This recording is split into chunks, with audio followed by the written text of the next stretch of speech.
Hello and welcome back to the channel where once again it's time for another first impressions video in my Dreamcast series. With us today taking a look at Tomb Raider The Last Revelation, or as some people just simply call it, Tomb Raider 4, a game which originally saw release on the PC and the PlayStation towards the end of 1999 before being converted and released on the Dreamcast in March of 2000. If you are completely new to my first impression series, what I do is I play through a game for around about an hour and a half that I haven't played through in any meaningful way before summarizing my first impressions based on its graphics, sound, gameplay, what kind of content and lifespan I think it has to offer, and ultimately whether it's a game I'm going to come back to and play more of in the future, and then awarding it a final grade. This is the 6th game that I've taken a look at so far in my Dreamcast series, and for me the questions for Tomb Raider really were whether it's going to be another case of Shadow Man, just simply an upscaled version of a PlayStation game, or whether it's a game that's actually had a little bit more effort put into it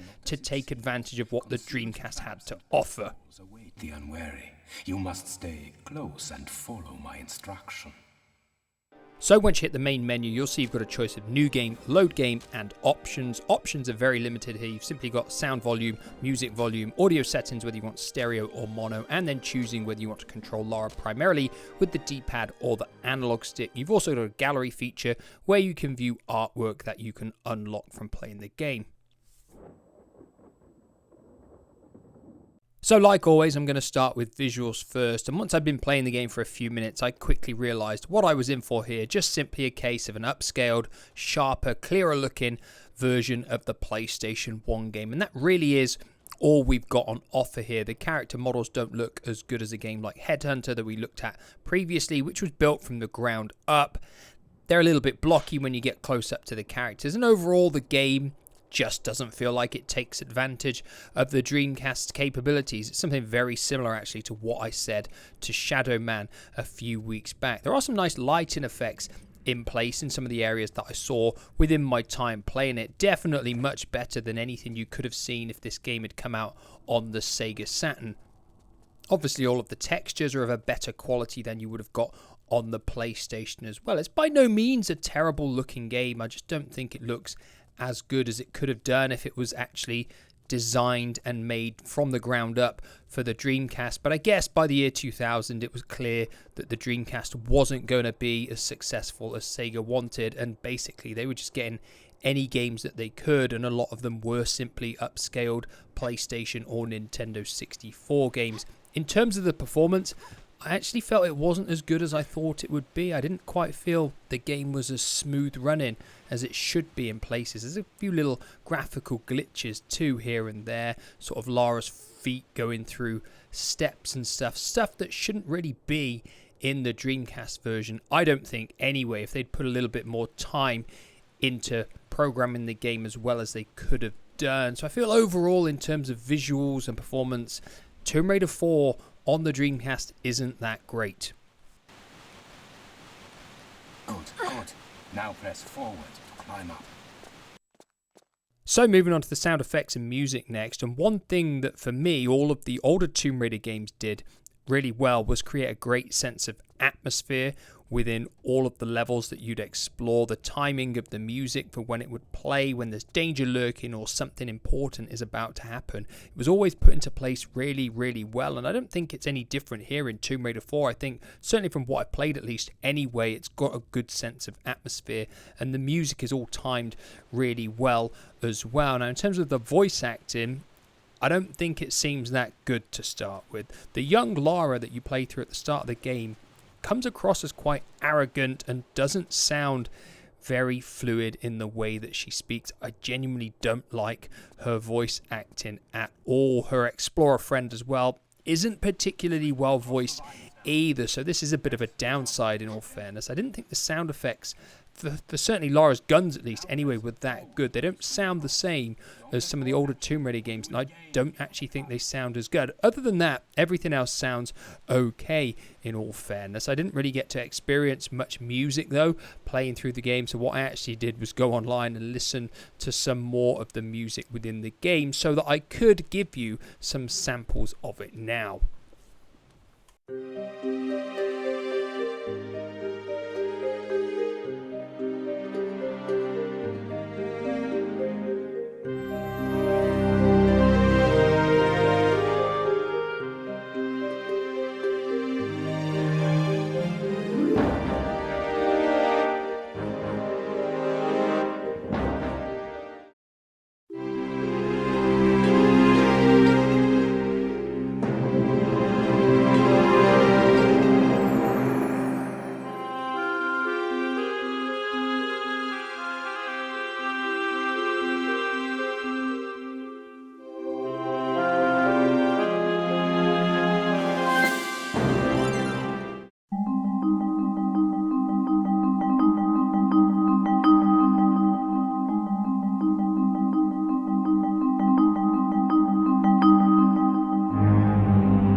So moving on to the gameplay next, and this, to my knowledge, certainly from what I remember at least anyway, was one of the areas where Tomb Raider 4 was criticised because it still feels very, very similar to the first Tomb Raider. There really hasn't been much progression from that game through to the fourth game in the series. The sprinting that was introduced in Tomb Raider 3 is here. Lara can ride vehicles, I know, later on in the game. Obviously, I didn't get that far to experience that, but the tank-like controls are still here, and it still feels very much like the original game. And by this point in time, the fourth game in the series, I personally feel it just feels that little bit clunky, and perhaps you just wish it could have been brought forward in some way or another just to keep it a little bit fresher. Now, the Dreamcast pad probably isn't the best for these games either. I think, like I said with Headhunter when I reviewed that in my first impressions videos, it could benefit from another R and L button because that would be better for sidestepping. I think with the way the Dreamcast pad is laid out,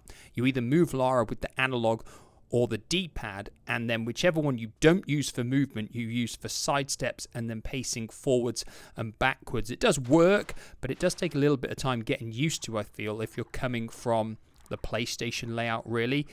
Other than that, you know, it plays like a standard Tomb Raider game. There isn't really anything innovative or new here. Certainly not that I've experienced within my first hour of playing the game. And I just feel overall in terms of gameplay, it just feels a bit disappointing and still a little bit clunky like the original game did.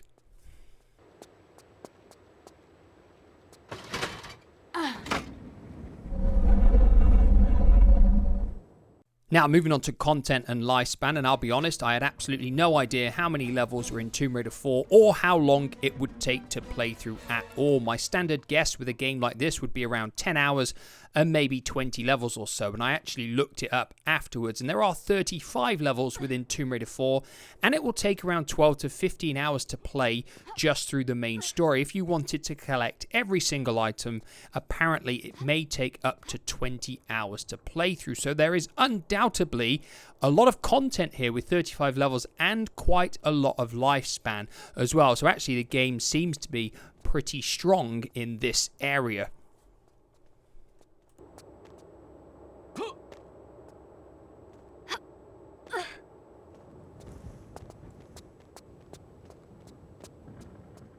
So, of course, that leaves me with my two final questions. Is Tomb Raider The Last Revelation a game that I'm going to come back to on the Dreamcast and play more of and potentially complete? And what final grade am I going to give it? Now, I'll be honest and tell you I'm never going to play this game on the Dreamcast ever again. And there are a couple of reasons for that.